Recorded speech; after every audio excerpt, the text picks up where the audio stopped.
Era una tarde como cualquier otra, de esas en las que el aire se siente tranquilo y el mundo parece estar en paz.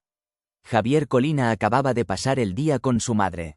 Le arregló el grifo que goteaba y se rieron con anécdotas de su infancia.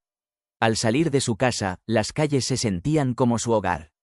Conocía cada grieta en la acera y cada esquina de la manzana. Pero esta noche, algo se sentía diferente. Se le apretó el pecho y tuvo la extraña sensación de que alguien lo estaba observando. Se encogió de hombros y siguió caminando, con las manos metidas en los bolsillos de su sudadera. Un coche de policía giró hacia la calle, sus faros brillantes y fríos. Dentro iban dos agentes, Braulio, que tenía años de experiencia, y Carlos, que aún estaba aprendiendo el oficio. Estaban de patrulla después de oír hablar de un robo cercano. ¿El sospechoso? Un hombre moreno con una sudadera oscura. Braulio vio a Javier casi de inmediato. «Es él», dijo Braulio, con voz baja pero segura. Carlos lo miró, inseguro. «¿Estás seguro? Confía en mí», respondió Braulio, ya deteniendo el coche. Javier notó que el coche se ralentizaba, las luces intermitentes cortando la oscuridad. Se le cayó el estómago. Dejó de caminar, con la respiración superficial. «Disculpe, señor», llamó el agente Braulio al salir del coche. Su tono era firme, como el de alguien que esperaba ser obedecido. «Necesitamos hablar con usted». Javier se giró lentamente, con las manos donde pudieran verlas. «¿Qué está pasando?», preguntó, manteniendo la calma. «Coincide con la descripción de alguien que estamos buscando», dijo Braulio. Su mano descansaba sobre el arma en su cadera. El corazón de Javier latió con fuerza. «Acabo de salir de la casa de mi madre», dijo, con voz firme pero decidida. «No he hecho nada malo». Braulio entrecerró los ojos. «Solo déjenos revisar», dijo, acercándose. Javier permaneció inmóvil, con las manos ligeramente levantadas. Carlos se hizo a un lado, con una expresión insegura, como si no supiera muy bien qué hacer.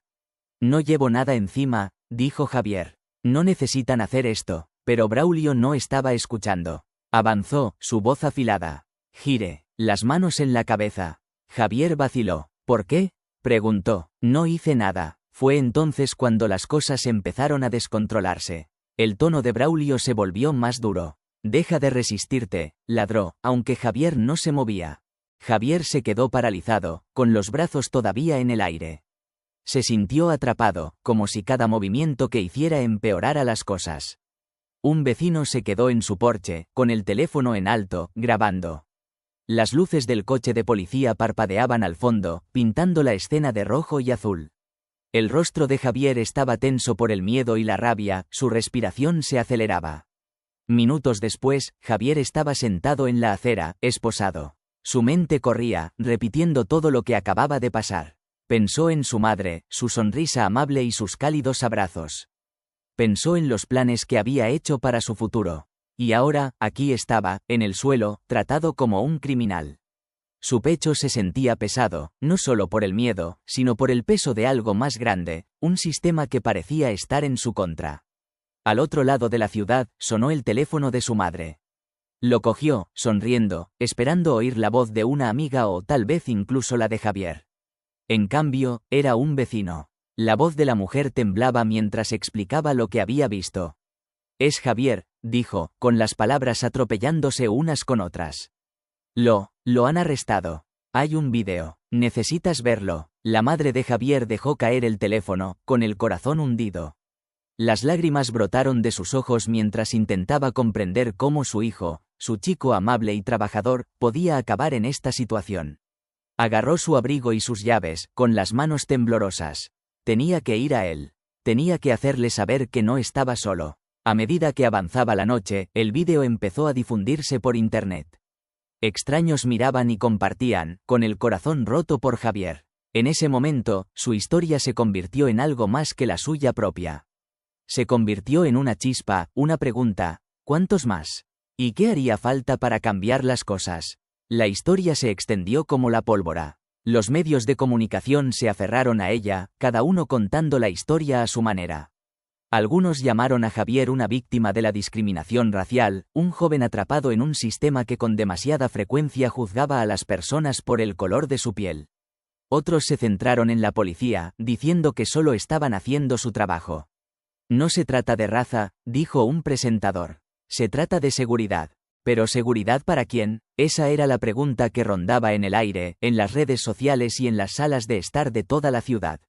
El agente Braulio se mantuvo firme. En entrevistas y reuniones, repetía las mismas frases. Llevo 15 años haciendo esto. Aprendes a confiar en tus instintos, dijo, con voz firme pero a la defensiva. Para él, la detención no se trataba de raza, se trataba de hacer lo que creía que era correcto para proteger la zona. Carlos, sin embargo, no estaba tan seguro. Era el novato, el chico nuevo, y la noche seguía repitiéndose en su cabeza. Pensó en Javier de pie, con las manos levantadas, su voz tranquila pero confusa. Carlos no podía sacudirse la sensación de que no habían visto a Javier en absoluto, solo una sudadera, solo una sombra que encajaba con la descripción. Le atormentaba esa pequeña voz en el fondo de su mente, preguntándole, ¿era realmente él?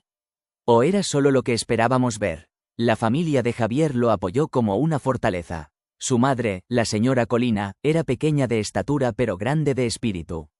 No era solo una maestra jubilada, era una narradora de historias. Y ahora, contaba la historia de Javier en todas partes donde podía. En la iglesia, en los centros comunitarios, por teléfono con los periodistas. Javier es un buen chico, decía, con voz fuerte pero entrelazada con dolor. Ayuda a sus vecinos. Cuida de su hermana. No se merecía esto. Aliyah, la hermana menor de Javier, se lanzó a las redes sociales como una guerrera. Compartió el vídeo, añadiendo leyendas que tocaron la fibra sensible de miles de personas. Vieron una sudadera, no a mi hermano. Vieron un estereotipo, no a Javier. Sus publicaciones se volvieron virales, y pronto #justicia para Javier se convirtió en tendencia. La comunidad sintió el peso del incidente. Las protestas empezaron siendo pequeñas pero crecieron rápidamente. La gente marchaba con pancartas, coreando, sin justicia no hay paz. El aire zumbaba con rabia y determinación. Algunas protestas se mantuvieron pacíficas, llenas de discursos y canciones. Otras se volvieron caóticas, con enfrentamientos entre manifestantes y la policía. Los escaparates de las tiendas se rompieron, las sirenas aullaron y la tensión se sentía como una tormenta a punto de estallar. Al mismo tiempo, surgieron contramanifestaciones. Grupos se manifestaron a favor de la policía, sosteniendo pancartas que decían, «Apoyen a los azules» y «Apoyemos a nuestros agentes». Argumentaban que agentes como Braulio y Carlos se enfrentaban a peligros cada día y tenían que tomar decisiones en fracciones de segundo. Javier, mientras tanto, intentaba mantenerse entero. Se quedaba en casa la mayoría de los días, evitando las miradas y los susurros que parecían seguirlo. El recuerdo de aquella noche se sentía como un peso que no podía sacudirse. Las luces intermitentes, las órdenes bruscas, las frías esposas en sus muñecas, todo se repetía en su mente. Para afrontarlo, empezó a escribir en un diario que su madre le había regalado. Al principio, las palabras salían despacio, pero pronto, las páginas empezaron a llenarse. No me vieron, escribió una noche, las palabras garabateadas con tinta espesa. Vieron lo que querían ver. No me oyeron, oyeron lo que esperaban. Escribir se convirtió en su escapatoria, una forma de procesar la rabia, el miedo y la tristeza. Pero incluso mientras escribía, el mundo exterior seguía moviéndose. Las protestas se hicieron más ruidosas. Los debates se encendieron en la televisión y en Internet. La gente tomó partido, discutiendo sobre la justicia, la raza y el papel de la policía. La historia de Javier estaba en el centro de todo, quisiera él o no.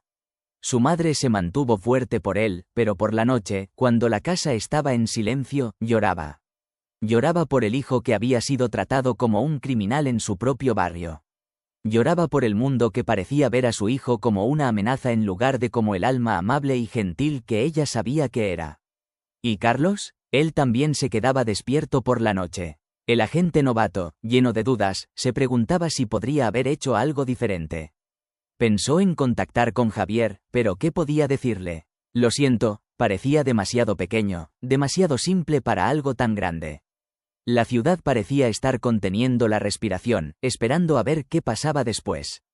¿Habría rendición de cuentas? ¿Habría justicia? ¿Y cómo sería la justicia? La entrada del diario de Javier de esa noche lo resumió mejor. El mundo me vio esposado, escribió. Pero no soy eso. Soy más que ese momento. Soy más que su error. La batalla legal de Javier comenzó, y vaya que las cartas estaban en su contra. Su abogada, María de León, sabía a lo que se enfrentaba. Había llevado casos como este antes, casos en los que el sistema parecía más interesado en las apariencias que en la justicia real. Cuando María conoció a Javier por primera vez, vio algo más que a un joven atrapado en un lío.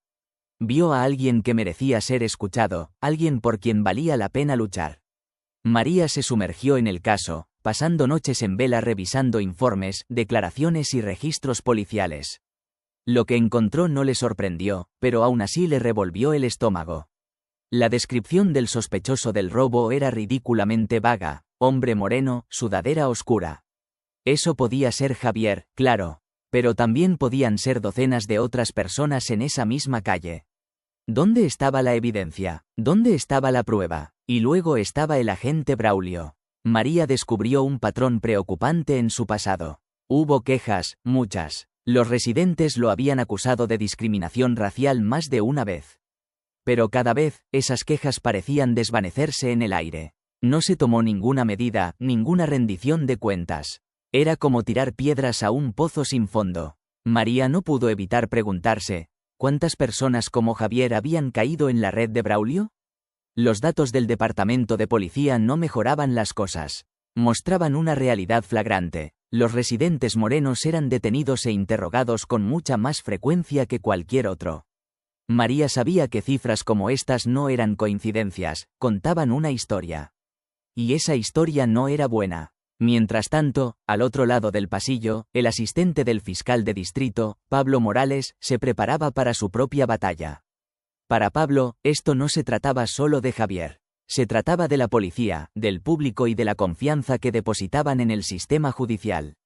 Tenía un trabajo que hacer, y ese trabajo era asegurar una condena. Pero incluso Pablo sintió el peso del caso. Sabía que no era hermético. Aún así, la presión era fuerte. La reputación del departamento estaba en juego, y Pablo era quien llevaba las riendas. De vuelta al mundo de Javier, las cosas eran duras.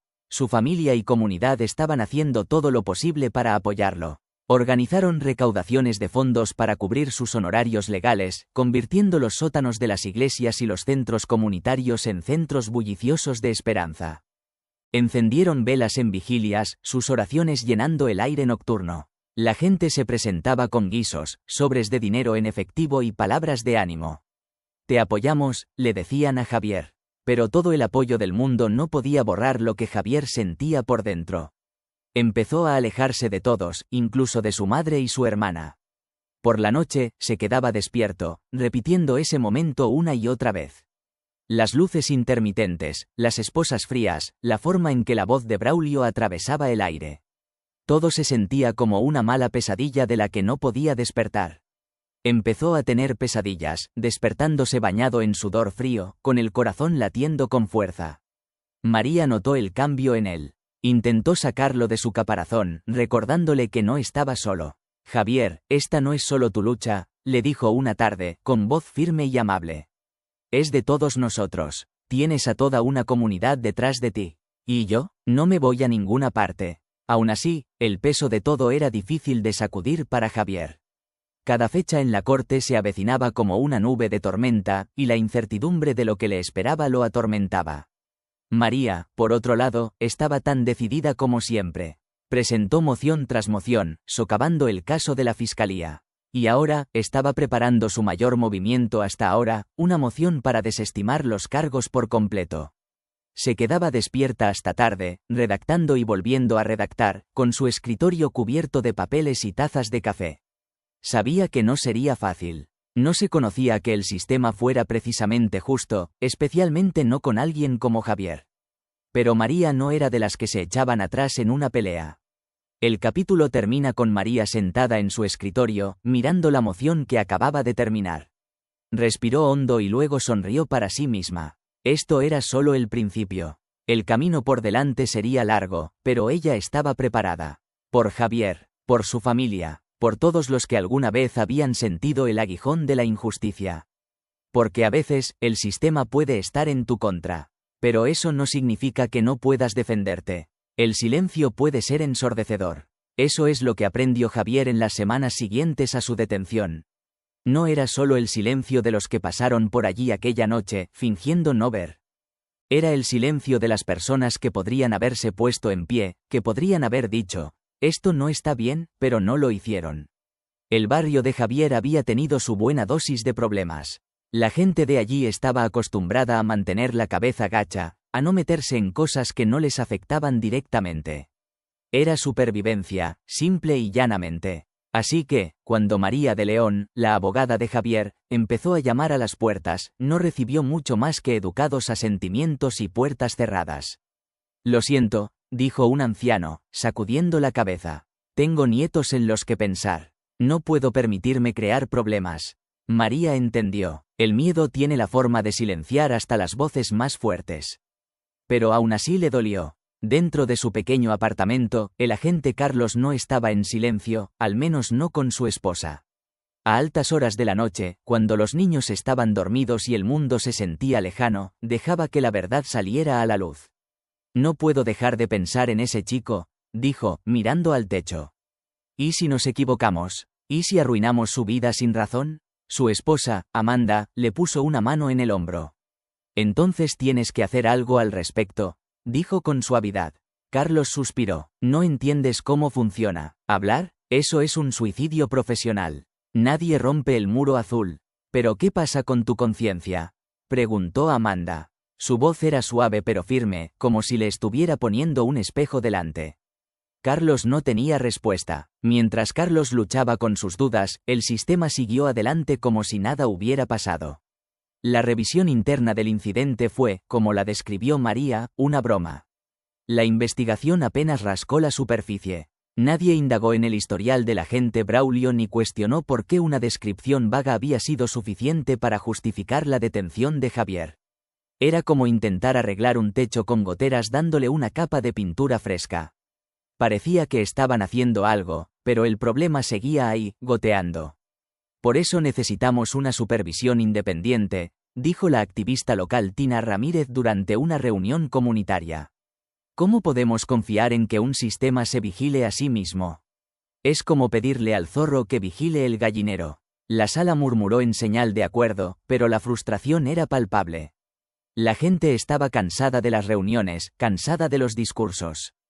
Querían un cambio, pero el cambio parecía tan lejano. En medio de todo esto, Javier intentaba aguantar. Su diario se convirtió en su santuario. A altas horas de la noche, se sentaba junto a la ventana, la luz de la luna derramándose sobre las páginas mientras escribía.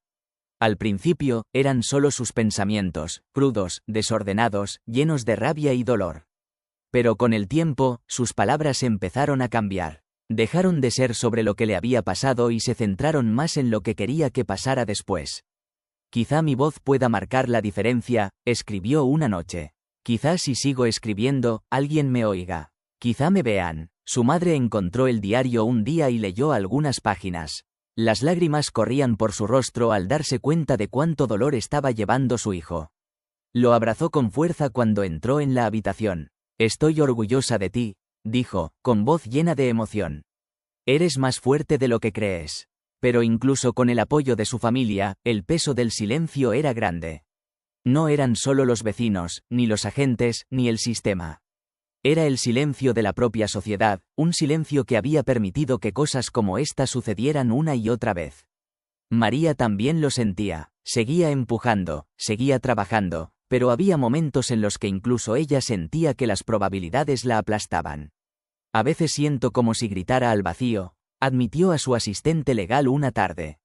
Pero tenemos que seguir gritando, porque si paramos, ¿quién va a luchar por los chicos como Javier? A medida que el capítulo se cierra, el silencio no ha desaparecido, pero empiezan a formarse grietas. Las dudas de Carlos se hacen más fuertes.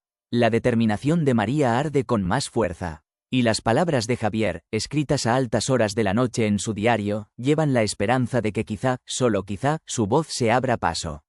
La sala del tribunal zumbaba de tensión. Era el tipo de lugar donde cada susurro se sentía fuerte y cada mirada parecía cargada de significado. Para Javier, sentado en la mesa de la defensa, sentía que toda su vida estaba a prueba, no solo ese momento en la calle. La fiscalía no perdió tiempo. Pintaron a Javier como alguien que no seguía las reglas, alguien que parecía tener algo que ocultar.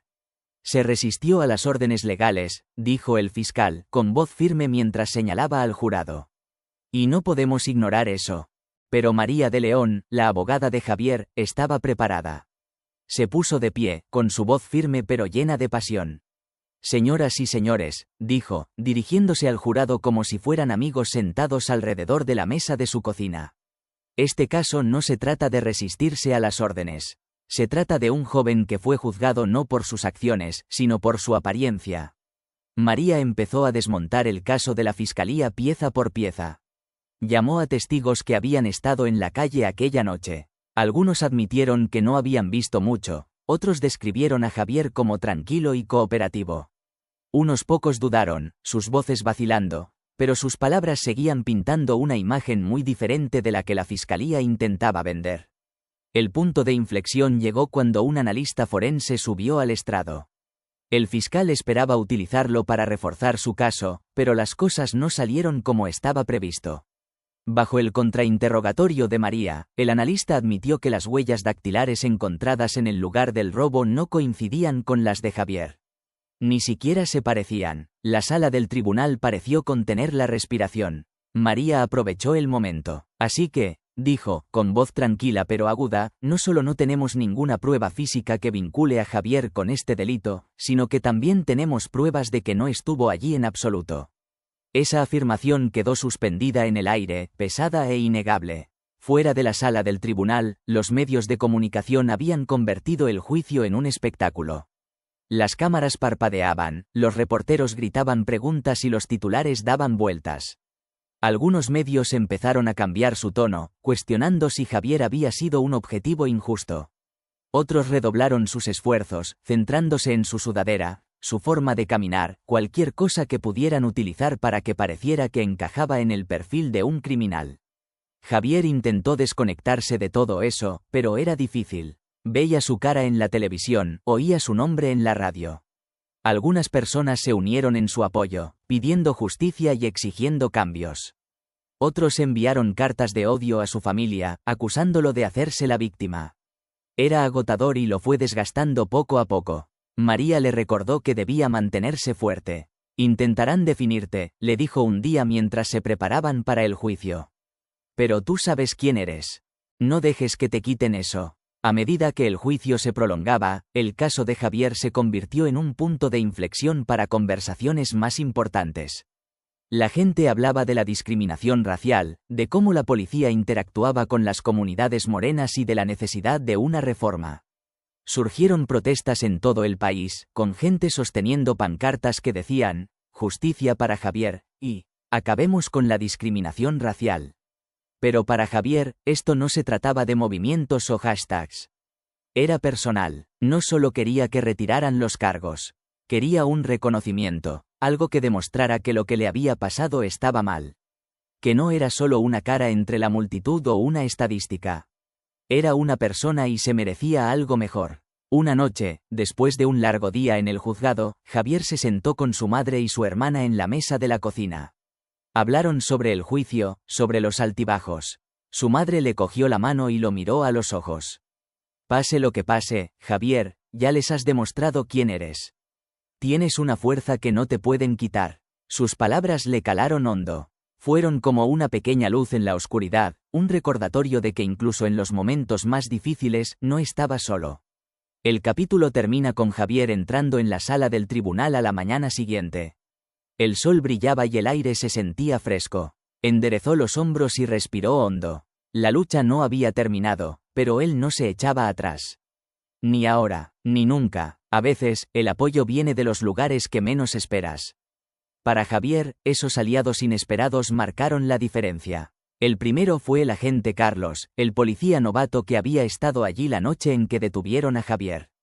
Carlos había estado luchando con su conciencia durante semanas, y el peso de lo sucedido se había vuelto demasiado grande para soportarlo. Una mañana, Carlos entró en la oficina de María, con las manos temblorosas. «Necesito hablar», dijo, con voz baja pero firme. «Lo que pasó esa noche. No estuvo bien». María no perdió ni un segundo. Lo preparó para el estrado, sabiendo que su testimonio podría cambiar el rumbo. Cuando Carlos ocupó con acento agudo su lugar en la sala del tribunal, se podía sentir la tensión en el aire. La sala estaba tan silenciosa que se podría haber oído caer un alfiler. Carlos empezó describiendo los hechos de aquella noche. Al principio, parecía que se atenía al guión, recitando la historia oficial. Pero entonces su voz se suavizó, y sus palabras se volvieron crudas y sinceras. He estado pensando mucho en esa noche, dijo Carlos, con las manos agarrando los bordes del estrado. Y necesito decir esto, la detención no se trató de lo que hizo Javier. Se trató de lo que supusimos. Vimos a un joven moreno con una sudadera, y dejamos que nuestros prejuicios tomaran la decisión por nosotros. La sala del tribunal estalló en murmullos. Los ojos de María se cruzaron con los de Javier, y por primera vez en semanas, vio un atisbo de esperanza en su expresión. Pero Carlos no fue el único que dio un paso adelante. María había estado trabajando en silencio con la detective Lisa Montero, una agente que había pasado años investigando la mala conducta dentro del departamento. Lisa era el tipo de persona que no se echaba atrás en una pelea, incluso cuando la hacía impopular. El testimonio de Lisa cambió las reglas del juego. Sacó registros y datos que mostraban un claro patrón de sesgo racial en las detenciones y los registros del departamento. No edulcoró nada. No se trata de unas pocas manzanas podridas, dijo, con voz firme. Se trata de un sistema que lleva mucho tiempo roto. Sus palabras golpearon como un martillo. La fiscalía intentó desacreditarla, pero las pruebas de Lisa eran sólidas como una roca. No era solo su opinión, estaba respaldada por números y hechos que no podían ignorarse. Por supuesto, hablar tenía consecuencias. Carlos se encontró congelado por sus colegas. Las conversaciones amistosas en la comisaría se convirtieron en un frío silencio. Algunos agentes ni siquiera lo miraban a los ojos. Lisa se enfrentó a una reacción similar. Sus superiores cuestionaron su lealtad, insinuando que su carrera podría verse perjudicada por su franqueza. Pero ninguno de los dos se echó atrás. Sabían que lo que estaba en juego era demasiado importante. Mientras tanto, el caso de Javier seguía captando la atención nacional. Los medios de comunicación recogieron los testimonios de Carlos y Lisa, desatando debates sobre el sesgo implícito y la rendición de cuentas de la policía. La gente de todo el país empezó a apoyar a Javier, utilizando su historia como un llamamiento a la acción. Las protestas se hicieron más grandes, las pancartas exigiendo justicia llenaron las calles y hashtags como #justicia para Javier se hicieron tendencia en Internet. Pero para Javier, esto no se trataba de fama o de convertirse en un símbolo. Era personal, no solo luchaba por su libertad, luchaba por su dignidad, para que la verdad saliera a la luz. Una noche, después de que el tribunal se levantara, Javier se sentó con María en su oficina. Los dos compartieron un momento de silencio, mientras el peso del día se asentaba. ¿Crees que creerán a Carlos y Lisa?, preguntó Javier, con voz vacilante. María se reclinó en su silla, con una pequeña sonrisa tirando de las comisuras de sus labios. La verdad tiene una forma de abrirse paso, dijo. Puede que lleve tiempo, y puede que no sea fácil, pero la gente está empezando a ver las grietas en el sistema. Eso es por ti, Javier. Porque no te rendiste. Javier asintió, con los ojos llenos de una mezcla de agotamiento y determinación. Al día siguiente, cuando Carlos y Lisa entraron en la sala del tribunal, Javier sintió algo que no había sentido en mucho tiempo: esperanza. Habían arriesgado mucho para apoyarlo, para decir la verdad. Y esa verdad estaba siendo escuchada finalmente. El capítulo termina con María poniéndose de pie para presentar otro argumento, con su voz firme y fuerte. La lucha estaba lejos de terminar, pero con aliados como Carlos y Lisa, parecía que por fin tenían una oportunidad. El juicio se acercaba a su fin, pero la historia de Javier estaba lejos de haber terminado. Lo que había empezado como la lucha de un hombre por la justicia se había convertido en algo mucho más grande. Ya no se trataba solo de lo que le había pasado a Javier, se trataba de lo que necesitaba cambiar para que no le pasara a nadie más. Los líderes comunitarios y los activistas aprovecharon el momento. Se reunieron en parques, centros comunitarios y ayuntamientos, pidiendo cambios que se habían demorado mucho. Esto no se trata solo de un caso, dijo Tina Ramírez, una conocida activista. Se trata de un sistema que está roto. y es hora de que lo arreglemos. Las demandas eran claras y directas. Formación obligatoria sobre prejuicios para los agentes, juntas independientes para supervisar la conducta policial y mejores programas de participación comunitaria. La gente no solo gritaba al vacío, se estaban organizando, elaborando estrategias y haciendo que sus voces fueran imposibles de ignorar. Javier, que antes había huido de la atención pública, se encontró entrando en ella. Al principio, la idea de hablar ante multitudes le hacía sudar las palmas de las manos. Pero cuanto más lo hacía, más se daba cuenta del poder de su voz. Sus palabras tenían peso porque venían de un lugar de verdad cruda.